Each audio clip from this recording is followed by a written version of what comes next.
Selamat datang kembali di sesi bedah sumber kita. Nah, kali ini kita akan gali lebih dalam bab 3 dari materi The Mind of the Strategist.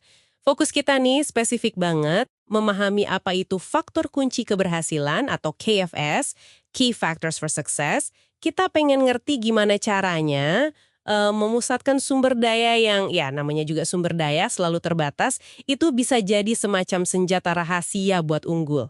Siap ya? Siap, dan ini penting banget, karena kan di dunia nyata, modal, waktu, orang, ya semuanya itu ada batasnya. Nggak bisa kita sebar-sebarin gitu aja.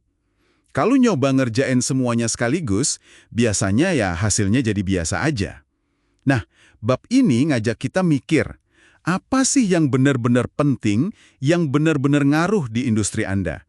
Di mana kita harus fokusin energi biar dampaknya maksimal. Nah, ini dia nih pertanyaan utamanya. Gimana caranya kita nemuin ini KFS di tengah riuhnya pasar gitu? Kayaknya nggak cukup deh cuma lihat pesaing terus niru plek gitu aja kan. Buku ini kan nekenin banget perlunya analisis yang ya mendalam lah, nyisir seluruh rantai bisnis dari hulu sampai hilir. Gitu ya? Betul, analisis itu kuncinya. Contoh soal produsen forklift Jepang di buku ini menarik banget loh. Mereka itu sadar, ternyata mayoritas besar pelanggan, mungkin lebih dari 80% ya, itu kebutuhannya sebenarnya cukup dipenuhi sama mesin yang biaya produksinya bisa ditekan 20% lebih lenggah. Caranya, yaitu tadi, dengan nggak ngonyo, trying to please semua orang, fokus aja ke inti kebutuhan pasar yang paling gede. Jadi ini bukan cuma soal produknya aja, tapi pemahaman mendalam soal segmen pasar dan apa sih yang cukup baik buat mereka. Gitu. Wah, menarik banget itu contoh forklift. Jadi mereka berani kayak ngabain sebagian kecil pasar ya, demi melayani mayoritas dengan lebih efisien, lebih murah. Itu butuh pemahaman pasar yang tajam banget pasti. Ada cara lain nggak sih buat ngenalin KFS ini, selain analisis pasar mendalam tadi? Ada. Cara kedua itu dengan ngelihat apa sih yang secara konsisten, ya, bedain antara pemain yang menang sama yang kalah di industri Anda. Balik lagi ke contoh forklift tadi.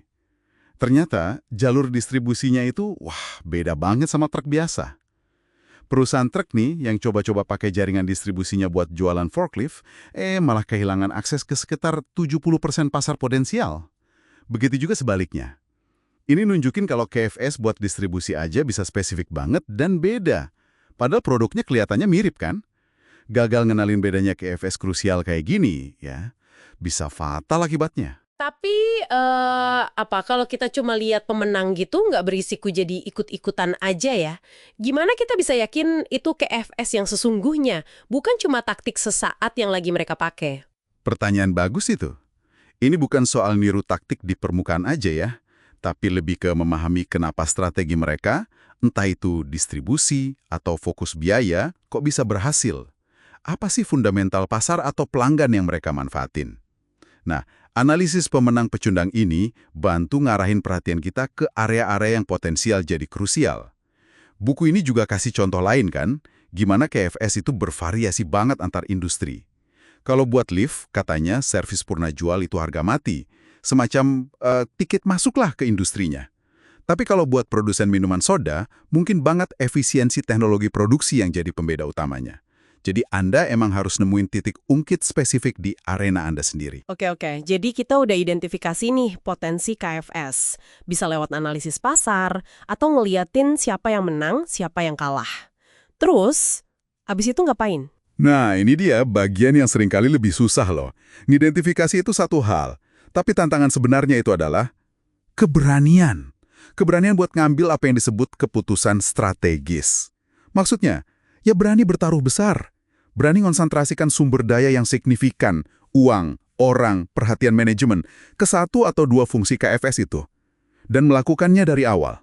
Semua pemimpin pasar yang kita lihat sekarang, coba deh perhatiin. Tanpa kecuali, pasti punya sejarah melakukan pertaruhan berbasis KFS kayak gini di awal-awal mereka berdiri. Jadi ini bukan cuma soal analisis yang pintar aja ya, tapi juga soal nyali gitu. Nyali buat bertindak tegas berdasarkan hasil analisis tadi. Tepat sekali. Banyak loh perusahaan yang mungkin sebenarnya tahu KFS-nya apa, tapi mereka ragu-ragu, atau mungkin sumber dayanya disebar terlalu tipis kemana-mana, atau telat buat fokus. Kegagalan itu seringkali bukan karena nggak tahu, tapi karena kurangnya komitmen, kurang gigih buat bener-bener nguasain fungsi KFS itu. Nah, ini yang bedain. Coba deh pikirin industri Anda.